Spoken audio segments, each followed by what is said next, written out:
मैं गणेश जी को प्रणाम करता हूँ, शिव जी को प्रणाम करता हूँ, विष्णु भगवान को प्रणाम करता हूँ, ब्रह्मा जी को प्रणाम करता हूँ, सभी देवी देवताओं, यक्षों, पितरों सभी को प्रणाम करता हूँ। प्रहलाद, नारद, पराशर, पुंडरीक, व्यासाम्बरीश, शुक, शौनक, भीष्म, दाल्यभ्यान, रुक्मांगद, अर्जुन, विभीषण आदीन पुण्यानि मान परम भागवतान स्मरामि। शुरू करते हैं 64वां अध्याय, नृग राजा की कथा। श्री सुखदेव जी कहते हैं, प्रिय परीक्षित, एक दिन सांब, प्रद्युम्न, चारु, भानु और गद आदि यदुवंशी राजकुमार घूमने के लिए उपवन में गए। वहां बहुत देर तक खेलते खेलते उन्हें प्यास लगाई। अब वह इधर उधर जल की खोज करने लगे। वह एक कुएं के पास गए, उसमें जल तो था नहीं। एक बड़ा विचित्र जीव देख पड़ा। वह जीव पर्वत के समान आकार का एक गिरगिट था। उसे देखकर उनके आश्चर्य की सीमा न रही। उनका हृदय करुणा से भर आया और वे उसे बाहर निकालने का प्रयत्न करने लगे। परंतु जब वह राजकुमार उस गिरे हुए गिरगिट को चमड़े और सूत की रस्सियों से बांधकर बाहर ना निकाल सके, तब कुतूहलवश उन्होंने यह आश्चर्यमय वृतांत भगवान श्री कृष्ण के पास जाकर निवेदन किया। जगत के जीवन दाता कमल नयन भगवान श्री कृष्ण उस कुएं पर आए। उसे देखकर उन्होंने बाएं हाथ से खेल खेल में अनायास ही उसको बाहर निकाल लिया। भगवान श्री कृष्ण के कर कमलों का स्पर्श होते ही उसका गिरगिट रूप जाता रहा और वह एक स्वर्गीय देवता के रूप में परिणत हो आया। अब उसके शरीर का रंग तपाए हुए सोने के समान चमक रहा था और उसके शरीर पर अद्भुत वस्त्र, आभूषण और पुष्पों के हार शोभा पा रहे थे। यद्यपि भगवान श्री कृष्ण जानते थे कि इस दिव्य पुरुष को गिरगिट योनि क्यों मिली थी, फिर भी वह कारण सर्वसाधारण को मालूम हो जाए, इसलिए उन्होंने उस दिव्य पुरुष से पूछा, महाभाग, तुम्हारा रूप तो बहुत ही सुंदर है। तुम कौन हो? मैं तुम्हें ऐसा समझता हूँ कि तुम अवश्य ही कोई श्रेष्ठ देवता हो। कल्याण मूर्ते, किस कर्म के फल से तुम्हें इस योनि में आना पड़ा था? वास्तव में तुम इसके योग्य नहीं हो। हम लोग तुम्हारा वृतांत जानना चाहते हैं। यदि तुम हम लोगों को वह बतलाना उचित समझो तो अपना परिचय अवश्य दो। सुखदेव जी कहते हैं, परीक्षित, जब अनंत मूर्ति भगवान श्री कृष्ण ने राजा नृग से, क्योंकि वह ही इस रूप में प्रकट हुए थे, इस प्रकार पूछा, तब उन्होंने अपना सूर्य के समान जाज्वल्यमान जाज्वल्यमान मुकुट झुकाकर भगवान को प्रणाम किया और वह इस प्रकार कहने लगे। राजा नृग ने कहा, प्रभु, मैं महाराज इक्ष्वाकु का पुत्र राजा नृग हूँ। जब कभी किसी ने आपके सामने दानियों की गिनती की होगी, तब उसमें मेरा नाम भी अवश्य ही आपके कानों में पड़ा होगा। प्रभु, आप समस्त प्राणियों की एक एक वृत्ति के साक्षी हैं। भूत और भविष्य व्यवधान भी आपके अखंड ज्ञान में किसी प्रकार की बाधा नहीं डाल सकता। व्यवधान भी आपके अखंड ज्ञान में किसी प्रकार की बाधा नहीं डाल सकता। अतः आपसे छिपा ही क्या है, फिर भी मैं आपकी आज्ञा का पालन करने के लिए कहता हूँ। भगवान, पृथ्वी में जितने धूलिकण हैं, आकाश में जितने तारे हैं और वर्षा में जितनी जल की धाराएं गिरती हैं, मैंने उतनी ही गौएं दान की थी। वह भी सभी गौएं दुधार, नौजवान, सीधी, सुंदर, सुलक्षणा और कपिला थीं। उन्हें मैंने न्याय के धन से प्राप्त किया था। सबके 7 बछड़े थे। उनके सींगों में सोना सोना मढ़ दिया गया था और चांदी की खुरों में चांदी। उन्हें वस्त्र, हार और गहनों से सजा दिया जाता था। ऐसी गौएं मैंने दी थी। भगवान, मैं युवावस्था में संपन्न श्रेष्ठ ब्राह्मण कुमारों को, जो सद्गुणी, शील संपन्न, कष्ट में पड़े हुए, कुटुंब वाले, दंभ रहित, तपस्वी, वेद पाठी, शिष्यों को विद्यादान करने वाले तथा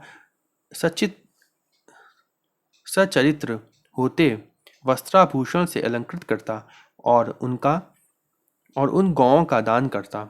इस प्रकार मैंने बहुत सी गौएं, पृथ्वी, सोना, घर, घोड़े, हाथी, दासियों के सहित कन्याएं, तिलों के पर्वत, चांदी, शैया, वस्त्र, रत्न, गृह सामग्री और रथ आदि दान किए। अनेकों यज्ञ किए और बहुत से कुएं, बावली आदि बनवाए। एक दिन किसी अप्रतिग्रही, दान न लेने वाले तपस्वी ब्राह्मण की एक गाय बिछुड़कर मेरी गांव में आ मिली। मुझे इस बात का बिल्कुल पता न चला, इसलिए मैंने अनजाने में उसे किसी दूसरे ब्राह्मण को दान कर दिया। जब उस गाय को वह ब्राह्मण ले चले तब उस गाय के असली स्वामी ने कहा, यह गौ मेरी है। दान ले जाने वाले ब्राह्मण ने कहा, यह तो मेरी है, क्योंकि राजा नृग ने मुझे इसका दान किया है। वह दोनों ब्राह्मण आपस में झगड़ते हुए अपनी अपनी बात कायम करने के लिए मेरे पास आए। एक ने कहा, यह गाय अभी अभी आपने मुझे दी है, और दूसरे ने कहा कि यदि ऐसी बात है तो तुमने मेरी गाय चुरा ली है। भगवान, उन दोनों ब्राह्मणों की बात सुनकर मेरा चित्त भ्रमित हो गया। मैंने धर्म संकट में पड़कर उन दोनों से बड़ी अनुनय विनय की और कहा कि मैं बदले में 1,00,000 उत्तम गायें दूंगा। आप लोग मुझे यह गाय दे दीजिए। मैं आप लोगों का सेवक हूँ। मुझसे अनजाने में बन गया है। मुझ पर आप लोग कृपा कीजिए और मुझे इस घोर कष्ट से तथा घोर नरक में गिरने से बचा लीजिए। राजन, मैं इसके बदले में कुछ नहीं लूंगा। यह कहकर गाय का स्वामी चला गया। तुम इसके बदले में 1,00,000 ही नहीं, 10,000 गौएं और दो, तो भी मैं लेने का नहीं। इस प्रकार कहकर दूसरा ब्राह्मण भी चला गया। देवाधिदेव जगदीश्वर, इसके बाद आयु समाप्त होने पर यमराज के दूत आए और मुझे यमपुरी ले गए। वहां यमराज ने मुझसे पूछा, राजन, तुम पहले अपने पाप का फल भोगना चाहते हो या पुण्य का? तुम्हारे दान और धर्म के फल स्वरूप तुम्हें ऐसा तेजस्वी लोक प्राप्त होने वाला है जिसकी कोई सीमा ही नहीं है। तुम्हारे दान और धर्म के फल स्वरूप तुम्हें ऐसा तेजस्वी लोक प्राप्त होने वाला है जिसकी कोई सीमा ही नहीं है। भगवान, तब मैंने यमराज से कहा, देवाधिदेव जगदीश्वर, इसके बाद आयु समाप्त होने पर यमराज के दूत आए और मुझे यमपुरी ले गए। वहां यमराज ने मुझसे पूछा, राजन, तुम पहले अपने पाप का फल भोगना चाहते हो या पुण्य का? तुम्हारे दान और धर्म के फलस्वरूप तुम्हें ऐसा तेजस्वी लोक प्राप्त होने वाला है जिसकी कोई सीमा ही नहीं है। भगवान, तब मैंने यमराज से कहा, देव, पहले मैं अपने पाप का फल भोगना चाहता हूँ। और उसी क्षण यमराज ने कहा, तुम गिर जाओ। उनके ऐसा कहते ही मैं वहां से गिरा और गिरते ही समय मैंने देखा कि मैं गिरगिट हो गया हूँ। प्रभु, मैं ब्राह्मणों का सेवक और उदार दानी और आपका भक्त था। मुझे इस बात की उत्कट अभिलाषा थी कि किसी प्रकार आपके दर्शन हो जाए।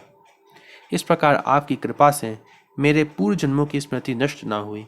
भगवान, आप परमात्मा हैं, बड़े बड़े शुद्ध हृदय योगीश्वर, उपनिषदों की दृष्टि से अभेद दृष्टि से अपने हृदय में आपका ध्यान करते रहते हैं। इंद्रियातीत परमात्मन, साक्षात आप मेरे नेत्रों के सामने कैसे आ गए, क्योंकि मैं तो अनेक प्रकार के व्यसनों, दुखद कर्मों में फंसकर अंधा हो रहा था। आपका दर्शन तो तब होता है जब संसार के चक्कर से छुटकारा मिलने का समय आता है। देवताओं के भी आराध्यदेव पुरुषोत्तम गोविंद, आप ही व्यक्त और अव्यक्त जगत तथा जीवों के स्वामी हैं। अविनाशी अच्युत, आपकी कीर्ति पवित्र है। अंतर्यामी नारायण, आप ही समस्त वृत्तियों और इंद्रियों के स्वामी हैं। प्रभु, मैं श्री कृष्ण, मैं अब देवताओं के लोक में जा रहा हूँ। आप मुझे आज्ञा दीजिए। आप ऐसी कृपा कीजिए कि मैं चाहे कहीं भी क्यों ना रहूं, मेरा चित्त सदा आपके चरण कमलों में ही लगा रहे। आप समस्त कार्यों और कारणों के रूप में विद्यमान हैं। आपकी शक्ति अनंत है और आप स्वयं ब्रह्म हैं।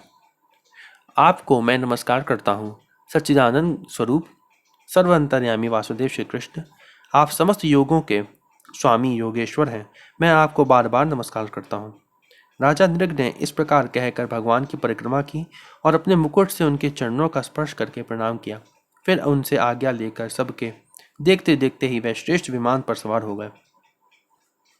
राजा नृग के चले जाने पर ब्राह्मणों के परम प्रेमी, धर्म के आधार देवकी नंदन भगवान श्री कृष्ण ने शत्रुओं को शिक्षा देने के लिए वहां उपस्थित अपने कुटुंब के लोगों से कहा, जो लोग अग्नि के समान तेजस्वी हैं वह भी ब्राह्मणों का थोड़े से थोड़ा धन हड़प कर नहीं पचा सकते। फिर जो अभिमानवश झूठ मूठ अपने को लोगों का स्वामी समझते हैं वह राजा तो क्या पचा सकते हैं। मैं हलाहल विष को विष नहीं मानता, क्योंकि उसकी चिकित्सा होती है। वस्तुतः ब्राह्मणों का धन ही परम विष है। उसको पचा लेने के लिए पृथ्वी में कोई औषध, कोई उपाय नहीं है। हलाहल विष केवल खाने वाले का ही प्राण लेता है, और आग भी जल के द्वारा बुझाई जा सकती है, परंतु ब्राह्मण के धन रूप अरणी से जो आग पैदा होती है वह सारे कुल को समूल जला डालती है। ब्राह्मण का धन यदि उसकी पूरी पूरी संपत्ति लिए बिना भोगा जाए, तब तो वह भोगने वाले उसके लड़के और पौत्र इन 3 पीढ़ियों को ही चौपट कर देता है।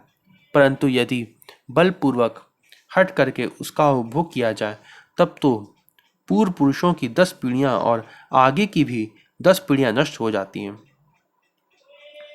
जो मूर्ख राजा अपनी राजलक्ष्मी के घमंड से अंधे होकर ब्राह्मणों का धन हड़पना चाहते हैं,